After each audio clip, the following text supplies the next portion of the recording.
You're listening to High School Sports Talk on ESPN Radio, presented by VirginiaPreps.com. Now back to your hosts, Matt Hatfield and the coach, Ed Young. Hour 1 in the books, now hour 2. We have a special guest on the line. Big weekend coming next weekend here to Hampton Roads, as you got the wonderful Hampton Roads Youth Foundation. You have the football camp at Christopher Newport University, the All-Star football camp next weekend, as well as the Mike Tomlin VIP meet and greet at the historic old post office. Always a fun time. We say good morning to our pal Carl Francis, the Director of Communications for the National Football League Players Association. Carl, how you doing? Hey, good morning. Good morning. Hey, guys, how are you? Hey, Carl. Not too bad. Hey, Coach, how you doing? I feel It's good. to hear your voice. Feel good. Well, Coach was just saying before we get to more important matters at hand here, Carl, your son Blake, who won a state championship at Westfield for basketball, we were privileged to call some of those state tournament games and did very well at Wagner for 2 seasons, averaging almost 18 points per game for them. He's transferring to Richmond to sit out this year. Ed said since he's sitting out this year before he plays for the Spiders, he wants to know if he can come helping at Nansemond River for a year. Absolutely. Look, anything for Coach. Now, I'm not be for nobody else, but for my guy Coach, is okay. Don't get all nice on me now. I've tried to get that kid to transfer before. Westfield didn't need him. I needed him. So now all of a sudden, because he's sitting out, you want to help me out. That's right. You're my guy. Remember Unbelievable. Now you got this big weekend coming up here, Carl, with the Mike Tomlin Meet and Greet. First of all, tell the folks, what is the Hampton Roads Youth Foundation and all the things tied into it?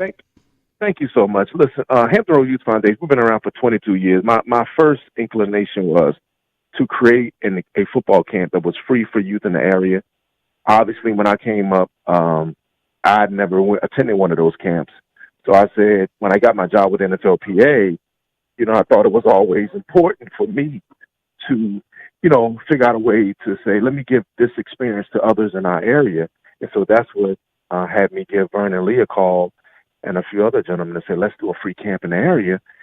And that's when I called Reggie Langhorne, Terry Kirby, Chris Slade, Michael Husted, Dwight Hollier, Dwight Stevenson. They even called Leroy Keys, if you remember that name, if you're old enough, and say, look, I need for these young people to understand the others that have laid the pavement down for us to enjoy this wonderful game in the Tower area. Because we had a lot of players. People don't remember, talk about Ron Springs and the Lawrence Taylors and Mel Grays. When I was there, I was really in it. I was in it all the way when I was in high school, and Sean, Gail, and others. So anyway, we decided to put together a free football camp, and so many other things evolved from it. Then I met Mike Tomlin. He was a defensive back coach for Tampa Bay Buccaneers, and we talked, and I said, hey, Coach, why don't you come down and volunteer? And he started coming to the camp as a volunteer coach, as an assistant. And we didn't know he was going to become a head coach of one of the historic franchises in the NFL. And he said, look, I'm all in. So as long as you guys are happy, I'm all in. So he's been involved. So we've done scholarships, golf tournaments, galas. We've done a number of different things. And how this meet and greet spun out is that we decided to, celebrate Coach Tomlin the year he won the Super Bowl. And when I tell you the Hampton Roads Convention Center was just packed with people, that's what motivated us to say, look, we got to continue to bring Coach back because I think it's a great story. And he loves the area. He always talks about it. And whenever you see him when you're traveling, he always recognizes, the state of Virginia, and particularly the 757 area, that we wanted to, continue the tradition. So that's what kind of got us going a little bit. But the most important thing about this is the scholarships we provide. Not only provide free camps, we've had some recruiting jamborees. We've gotten 10 to 12 kids some scholarships to go to college. And also, we've given out over $10,000 in scholarship money. I'm talking about from the inception of the foundation. So we've been, just trying to touch kids in different areas. And, Carl, you're also a Bethel High School graduate from Hampton, so you know the people from the area. You mentioned Mike Tomlin, so many others. We were at Leroy Reynolds' camp last week, and so many guys from here give back. Being with the NFLPA, you've got to be, I guess, ecstatic to see just so many guys. And in an age, too, where the media talks about all the shortcomings of guys that are either failing drug tests or doing the wrong things, to see the positive impact they're making in so many lives, it's got to be something that I guess thrills you. Well, what thrills me the most is obviously when I see a player doing something positive, but it really, really pumps me up when I see guys from the area like Cam Chancellor, who's done a tremendous job at being being an ambassador for the league as well as for his community. You have Leroy, like you mentioned, Leroy Winners, B.W. Webb, Tyrod, E.J. Manuel. I mean, the list goes on and on. I know I forget somebody, but we've just had so many guys that have given back. Even Shamarko, that I think he had a camp there a couple of weeks ago. And yeah, Shamarko Thomas, yep. Shamarko Thomas. We've had so many guys that have given back and given up themselves to just, lend their hand and to try to build the community and touch children. And I think that's so key. And we just all around have good guys. I mean, all the way to Mike Vick, D'Angelo, all the guys that I know. I mean, guys have been great ambassadors for the league. And we got a lot of good guys coming along. Derek Namdi is coming along. You got Josh Sweat now. And you got Jalen Holmes and these young guys. Hopefully they can learn from the older guys that it's not, what you're doing is not just about you. Okay? Football is going to be a sport that you play, and whatever you put into it, you're going to get back out of it. But it's what you continue to give back to your community that's really going to define and brand you and give you that name and leave your name and a legacy. And I think we got a good young group of guys that are coming in, Trenton Cannon and some other guys, Bucky Hodges. We got a real good, strong group of young guys that are now coming into the league. I think it's going to continue those legacies of helping young people. And, B.W. Webb has done a tremendous job over here for years. Yeah, in fact, we've got an interview later on the show with B.W. Webb that we taped from last week. So, and I think this year, you mentioned it, about 5 guys from here, if I'm not mistaken, with Holmes, Brown, Noddy, Sweat, and Cannon all got drafted in this class that all played high school football. We covered these guys just 4, 5, 6 years ago, and now they're in the NFL. It's amazing. And, one of the things I've tried to do with the camp that we do is bring these guys together. We got to start having these guys build resources together. I think it's good to do your own thing, and it's good to, but like when Cam was able to have his event and have everybody come together and what we've been trying to do just from a professional development standpoint, because we got great leaders here on the south side and on the Hampton Roads side. Like, we have some really good players, and I'm trying to get even the younger players to go take a look at a guy like Bruce Smith. To go take a look at a guy like a Kenny Easley. I mean, Dwight Stevens. I mean, he's Hall of Famers. Kenny Easley is a Hall of Famer. I'm trying to, it's funny, last year, they had Kenny come out to the meet and greet, and the kids were looking around like, okay, like, who is that? And I'm like, hey, now what they say, Coach, you can Google them. So, go Google them. Because it'll take you a while to take a look and see all the accomplishments. I mean, he was one of the first, primetime players to go to the West Coast of UCLA and become an All-American. Guy's in the Hall of Fame. I mean, he's right there from the area, so. But I like to bring that connection between the older guys and the newer guys to understand that, you have people that you can lean on for support. You have, mentors that you can grab onto to get information, know how to get it done, do it the right way. And I think we have a good group of nucleus of players and former players that we can all build, especially a guy like Bruce Smith, who's been a real strong advocate, William Fuller, in our community with his businesses and things. So we got a lot of guys that can share some different ideas with the younger players. Carl, you touched on some really good points. And as a coach, I try to get our youngsters to understand the history. Of course, my sport is basketball. The history of basketball. The kids talk about LeBron James and Kevin Durant, and I say, they're very, very good. But go ahead and I'll use your terms. Go Google Wilt Chamberlain, Pete Maravich. Right. Elgin Baylor, Dr. J. Now you even have to tell them to Google Michael Jordan. Whoever thought we'd be saying that? And because kids nowadays think they invented the sport. And them old guys, they played back when nobody was any good. And I'm like, wow. And I think in your profession, what you do with the NFL is to try to get those youngsters that are coming into the league to understand you just part of something that's been great already. You're going to try to make it even greater, and then you're going to be moving on. You have to understand there is a history. Kenny Easley's part of that history, and it's not back in the 20s history. He's relatively new, too. It's just that people don't know him, and I think sometimes younger players, that has to be instilled in them to understand the history of your sport. Yep, and I think it gives you a different perspective of how you now move forward. Like, what type of legacy are you going to leave? Not just on the court, but off the court. What kind of man? Because a coach once told me, Coach, and you may be able to relate to this. A coach told me, you never really know how good your players are until you see what they're doing 10 years removed from the game. It's funny you said. I just said that in my camp about we gave out trophies and whatever. And one of the things I said before I did the trophies, because you know how youngsters are, if they don't get a trophy, they start crying. And I told them that, of course, look, I'm not going to get one, okay?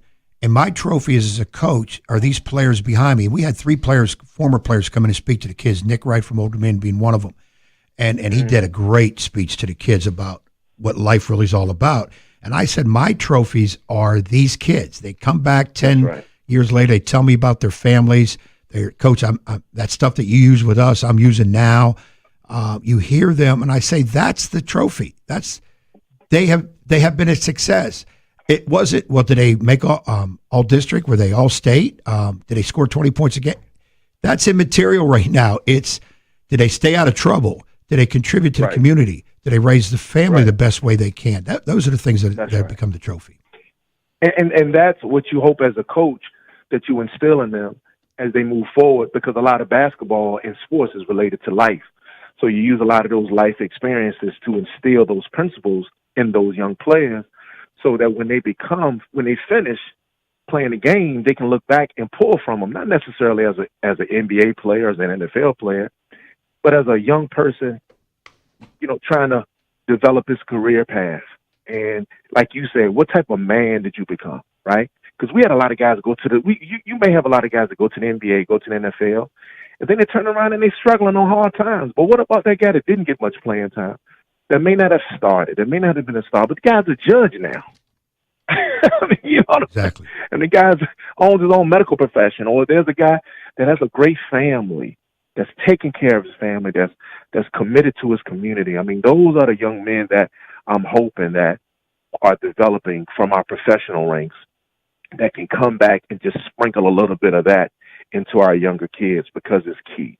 Because, like you said, Coach, we all been in the business for a long time, and I've been in the PA for 25 years, and I've seen the ebb and flows of every type of play that you can think of in every experience. And I've gotten over the wow factor, and now it's just like the young guys we just mentioned, hoping that we can sprinkle a little bit of clarity in terms of their purpose, not only as a football player, but as a man in their community, to hope that they can leave something in the community that people are proud of when they finish, because everybody's going to finish. Everybody's going to, the league is going to stop for everybody. And so, but what did you leave in your community while being in the league? That's what you got to ask. And as I mentioned earlier, a lot of the players that are in our league and have been in our league from the area have done a great job of sprinkling something. So we can just hope that continues. And that's what I try to do with the HRYF weekend, with the football camp next Friday and Saturday over Christopher Newport, who's been a tremendous partner. And we try to do with the meet and greet with Mike Tomlin, because as we know, we got some coaches out there too that are doing well in addition to Mike. Always a fun event. Will Garlick will be out there covering it for us, VirginiaPreps.com, with the football camp. We're talking with Carl Francis, Director of Communications for the NFLPA, here with us on High School Sports Talk, presented by VirginiaPreps.com on ESPN Radio 94.1. Make sure you go to HRYF.org. That's HRYF.org with the Hampton Roads Youth Foundation for all the information with the VIP meet and greet with Mike Tomlin, the Super Bowl champion coach of the Pittsburgh Steelers, as well as the football camp. Tell the folks a little bit more about it, Carl, as you've got some invited sports legends that are coming out. The list of guys, you've mentioned some of them, like the likes of Taj Boyd and E.J. Manuel and Leroy Reynolds and Michael Vick and Josh Sweat and so many others. But tell them about how they can get tickets for Friday's event, and then also the itinerary for the football camps, because you got the Kids Day, 8 to 13 years old on Friday, and then the High School Day on Saturday at CNU. So tell us a little bit more about it, how the folks can get involved with it, buy tickets and all that good stuff. Please, you can go to HRYF.org. We have a few more, about two to three VIP tickets left, and a few general admissions. So we would love to have you there. There's going to be food. There's going to be beverages. There's going to be a lot of good time, a lot of autographs. But I got a trivia for Coach, though. that he would have not known. Okay? All right. So the trivia is the number one pick of the NFL draft, 2017 NFL draft, that went to the Cleveland Browns. Can you tell me where his mother went to high school? Ooh, that's a good one. Well, it was here in the area? Yes, sir. I'm helping you. It was here in the area. Now, can we give away the number one? South side or Peninsula? Peninsula. I'm Peninsula. Warwick High School. Oh. Close. He was Denby. close. Denby. And I was going to be my second guess. Now, that number one pick was Myles Garrett, correct? Myles Garrett. You know what? I met Myles during his rookie year, but didn't pay close attention because Myles, I think, from Texas A&M. And so I met his father when we was taping an episode of Family Feud in Los Angeles, and I was talking to his background. And I forgot that Mike Tomlin had mentioned to me last year. He said, you know, Myles Garrett's mom is from Newport University. Then I was like, man, you got to be kidding me. He said, yeah, we talked. Well, she mentioned it to me. And I was like, wow. So I talked to the dad, and we had a great time. And I, me and him went back and forth and telling him about the weekend. And I didn't expect, Myles Garrett because, his mom hasn't been here in years. And he texted me back, hey, we're in. His mother is excited to be back home, and we're coming down, and Myles wants to get a whiff of that 757. I say, man, come on down. There's plenty of room. So Myles Garrett has a connection to the 757. Awesome. Which is interesting. That's amazing. That is cool. Yeah, it is. I was shocked. But, no, please go to hryf.org. The football camp, as Matt mentioned, Friday from 8 to 13. You can go through our local partners or just give our number, dial our information on the website. And actually, the second day is the high school day. I would encourage a lot of people to go through their high school. We've invited every high school football coach to send their players out on that Saturday. So please contact your coach to call us. We can call a number and see if we have any available slots. We try to work through the high schools. And then we have a family bowling event that Saturday that we're also kind of promote just to get everybody engaged, have fun, and just do a fun event for families in the Hampton Roads area. But we're looking forward to the meet and greet. Should be fun. We're going to do a sit down with Mike Tomlin. He can talk to everybody, get some autographs signed, and like you said, Michael Vick will be here. He's coming. Tyrod said he'll come through, and Antoine Bethea.